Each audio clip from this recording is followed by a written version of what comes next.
노영민 비서실장이 결국 반포 아파트를 팔기로 했습니다. 국민 눈높이에 못 미쳐서 송구하다는 말도 했습니다. 글쎄요, 처음부터 팔기로 했으면 좀 나았을 것 같은데 아무튼 두 채 이상 있는 사람 다 팔아라 이렇게 지시해놓고 잘 안 팔고 그래서 지난번에 나부터 팔겠다 했는데 처음에 발표할 때 반포집을 팔겠다고 했는데 한 40분쯤 뒤에 반포집이 아니고 청주 아파트다 이렇게 나오면서 이제 일이 꼬였지요. 그때부터 참 온갖 비난이 막 쏟아졌습니다. 뭐야 똘똘한 한 채 신호 보내는 거야. 우리도 저런 식으로 해야 되나. 이런 신호를 보낸 거 아니냐. 참 마음이 많이 괴로우셨을 것 같습니다. 급기야 반포집 팔겠다. 또 사실 그전에 또 뭐 이낙연 의원 대표 출마 선언하는 기자회견장에서 그 뭐 아쉽다. 또 뭐 합당한 처신이 있을 거다. 합당한 조치 기대한다. 이렇게 얘기하지 않았어요? 뭐 더 버티기 힘들었겠죠. 결국은 청주 집은 팔렸대요. 엊그저께. 그리고 이제 반포 집도 이달 안에 이제 팔면 무주택자 되는 거죠. 자, 결국은 이렇게 됐는데 앞으로 또 어떻게 될 것인지 봐야 되겠는데 지금 이러면서 국회도 좀 비상이 걸리고요. 정세균 총리 다주택 고위공직자들도 하루빨리 집들 팔아라 이렇게 명령을 내렸습니다. 가희 부동산 정국입니다. 관련된 녹취 들어보죠. 아쉽다는 느낌을 저는 가졌습니다. 물론 거기에 사정이 있었을 거예요. 청주 아파트는 비워놓고 내놓은 지가 굉장히 오래됐고 팔린 지도 오래됐다고 하더라고요. 그리고 강남 아파트는 10년 훨씬 넘게 소유했었고 아드님이 살고 계신다고 하는데 그럼에도 불구하고 강남 아파트를 처분하는 것이 옳다. 그 생각을 했습니다. 그리고 바로 그것을 제가 합당한 처신과 합당한 조치가 기대된다. 그런 게 있기를 기대한다. 이렇게 말을 했습니다. 매우 부적절한 저는 행동이라고 보이고요. 네. 지역구 주민들에게도 미안한 마음을 갖는 게 저는 맞지 않나 싶습니다. 많은 국민들이 그런 말씀하세요. 정부의 고위공직자라든가 국회의원들이 다주택자여서 많은 부동산 정책 집값 잡는다라고 이야기를 해놓고 실제 그런 의지가 있느냐라는 그런 비판을 많이 하시거든요. 그래서 이번에 확실하게 좀 보여줄 필요가 있다고 보이고요. 거기에는 여야가 따로 없습니다. 최경철 의원, 내부에서도 저렇게 얘기 나오는 마당이니 참 뭐 노영민 실장 방법이 없었을 것 같아요. 노 실장님이 굉장히 좀 고민도 많으셨고 좀 마음이 좀 착잡하셨을 겁니다. 사실 뭐 집을 다 팔기는 좀 사실 그렇지 않습니까? 그런데 저는 이렇게 생각합니다. 개인이 희생을 해서 집값이 잡히면 되겠지만 노 실장이 집을 판다고 해서 지금 집값이 잡힙니까? 저는 이것을 갖고 너무 크게 의미를 부여하기에는 너무 그렇지 않느냐. 지금 노영민 실장이 강남에 지금 아파트를 뭐 10억짜리인가 이걸 판다고 해서 집값이 내려가고 많은 다주택자들이 지금 집을 내놓습니까? 아니죠. 많은 다주택자들은 이것을 보면서 신호를 느낍니다. 아, 앞으로 집값이 더 오르겠구나. 집값이 더 오른다. 이렇게 보면서 더 매물을 잠굽니다. 그렇기 때문에 저는 노영민 실장이 참 어떤 면에서는 좀 희생양이 되어버린 그런 느낌인데 지금 우리가 분노로 집값을 다스리지 못합니다. 지금 모든 정부 정책에 지금 분노가 너무 끼어 있습니다. 지금 한숨 돌려서 어떻게 정말 집값을 잡을 것인가 이성적인 정책을 만들어내야지 분노로 전부 다주택자들에게 매물 광풍을 쏟아부어서 모두가 집을 내놓게 하겠느냐? 못한다는 거죠. 그리고 정부가 지금 가장 크게 실기한 것이 정책이 왔다 갔다 하는 겁니다. 지금 종부세 고지서 한번 보십시오. 종부세 고지서를 보면 임대주택 사업자로 신고하라는 문구가 있습니다. 종부세 고지서 받아보는 사람들은. 그것을 하면 세제 혜택을 주겠다. 그래서 주택 임대 사업자로 등록을 하도록 지난 2년여 동안 정부가 많이 유도를 했습니다. 그래서 많은 사람들이 그것을 등록을 했고 그래서 지금 다주택자가 통계 작성 이후 최대치까지 올라갔습니다. 그 세제 혜택 때문에.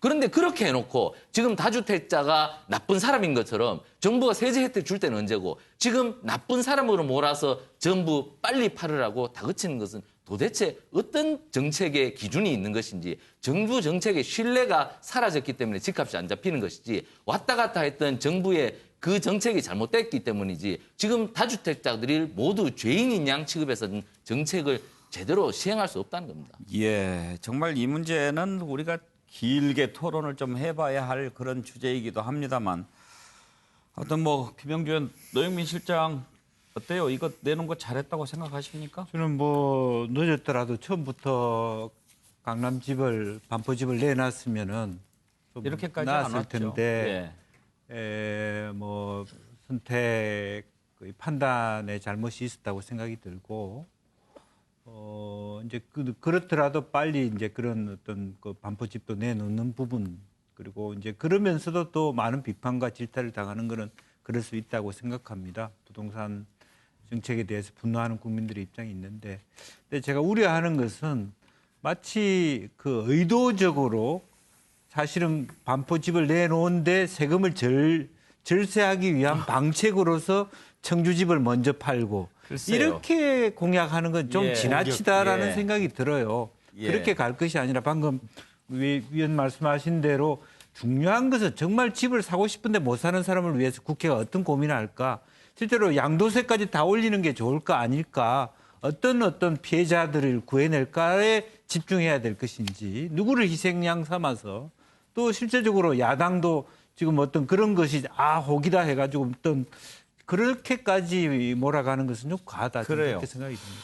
김도수 평론가, 그 미래통합당 김연아 의원인가요? 예, 예. 이 비대위원 지금은 이거를 가지고 그렇게 얘기를 했더라고요. 예. 아, 다 계획이 있었구나. 뭐 그러니까 청주 집을 먼저 팔고 반포 아파트를 팔면 양도소득세가 뭐 줄어든다는 거죠. 예. 그런 것까지 계산해서 했을까요? 김연아 의원이 제가 살고 있는 지역에 출마하셨는데요. 예. 건설산업연구원 출신입니다. 그 부분에 대해서 절세나 이 부분 굉장히 잘 알고 계신 분이긴 한데 부동산 전문가죠. 본인 말로는 이제 부동산 전문가를 하는데 이게 선거 과정에서 초기에는 상당한 그 지지를 받았습니다. 뭐 일산 지역의 집값이 이제 오르지도 않고 오히려 상기 신도시가 되면서 오히려 손해 본다는 생각 때문에. 근데 결과적으로는 일산 주민들도 이제 부동산 전문가라고 해서 본인이 가지고 있는 다주택 이런 것을 볼 때 그 절세의 절묘함을 통해서 본인의 재산을 축적하고 있는 이런 부분에 대해서 결국 막판에 선거 여론이 돌아서 가지고 결국 낙선했거든요.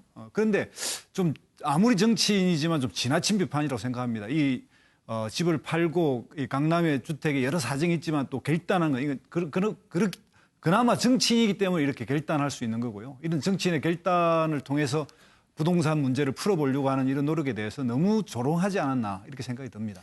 그래요. 좀 조롱같이 들리긴 했어요. 신성범 의원. 저한테 물어보는 거예요? 예. 그게 아마 불신이죠, 불신. 불신에서 나온 건데 말씀이 그러니까 근거나 이런 것 없이 그냥 의도를 아주 나쁘게 해석해야 저런 말씀하시니까 저는 뭐 드릴 말씀은 없고 제가 드리고 싶은 말씀이 이런 거예요. 그러니까 정말 말씀 몇 분이 잘해 주셨는데 이게 어떻게 보면 도덕 원리주의자들의 저는 어떤 이 부메랑이라고 저 보는데요. 그러니까 집을 갖고 있는 게 특히 서울 강남에 반포에 제가 들으니까 언론 보도 보니까 노영민 실장도 14평인가 13평 뭐짜리 아파트고 아드님이 살고 있다고 돼 있더라고요. 그리고 아들이 뭐 나이로 봐서는 아마 30대 넘었을 텐데. 사실 다주택이라고 하지만 그분 지역구가 청주 그쵸, 예, 그쪽 아니에요? 그러니까요. 그러면 서울에 집이 있어야 될 거 서울하고 아니에요. 지역하고 이렇게 그쵸. 대체로 다 그러니까 저는 근데 있었는데. 이게 처음부터 정부에서 이게 주택을 갖고 있는 사람들 강남에 집이 있고 또 특히 다주택자들은 범죄시하는 우리 나름대로의 그런 분위기가 있다고. 또 도덕주의적 접근으로 생각하는데 거기에 해놓으니까 전부 다 팔아라 하고 여당 의원들은 다 서약서 쓰고 이런 때 시작되니까 부메랑으로 돌아온 거예요. 현실적인 그 정책을 가야 되는데 그게 참 더욱더 저는 문제라고 생각해요. 윤기찬 부위원장은 지난번에 만약에 국토부 장관이 되면 다주택 허용한다고 그렇게 얘기하셨는데. 네, 저는 그 부동산 정책이 실제 주거 안정이 목적이라고 보기 때문에 오히려 주거 형태, 그러니까 꼭 자가만이 아니고 뭐 전월세 이런 형태를 비춰볼 때 전월세 안정이 상당히 중요하다. 그런 측면에서 주택 공급도 중요하지만 시장에 나오는 임대 물량 이런 전세 물량 이런 부분도 보장해 주는 것이 좋기 때문에 다주택을 규제하게 되면 사실 임대 물량이 줄거든요. 그래서 그런 부분 그래서 이번에 정부 정책 중에 임대 사업 등록자 우대 정책 철폐는 조금 저는 우려스럽다는 취지고요. 그래서 이 정치권에서 같이 뭐뭐 합시다라는 렛츠 이런 식의 사고방식은 괜찮은데 상대방을 저렇게 비판하는 것은 절세는 다 하는 거 아니겠습니까? 절세 정책을 추진하는 것이 뭐가 잘못됐는지 저는 이해가 안 되고 거꾸로 파는 사람이 바보죠. 그것은 김연아 의원이 잘못된 시각을 갖고 있는 거예요. 비판적 시각이. 그렇게 생각합니다. 이제 세간의 관심은 고위공직자 그리고 정치권에 쏠리고 있습니다. 정세균 총리가 다주택 가지고 있는 고위공직자들 다 집 팔아라 그렇게 얘기를 했는데요. 자, 한번 관련된 녹취를 들어보지요. 먼저. 부동산 안정화를 위한 국민적 여망에 부응하고자 민주당은 총선 후보자에게 2년 안에 실거주의 주택에 대한 처분 이행을 서약했습니다. 이 서약은 반드시 지켜야 하는 국민과의 약속입니다. 민주당은 해당 의원들이 국민께 약속드린 서약이 실천될 수 있도록 조치하겠습니다. 총선 당시 2년 내 처분을 약속했지만 부동산 안정화를 솔선수범한다는 취지에서 이른 시일 안에 약속을 이행해 줄 것을 당 차원에서 촉구하겠습니다. 예, 김성환 평론가 어떻게 보세요?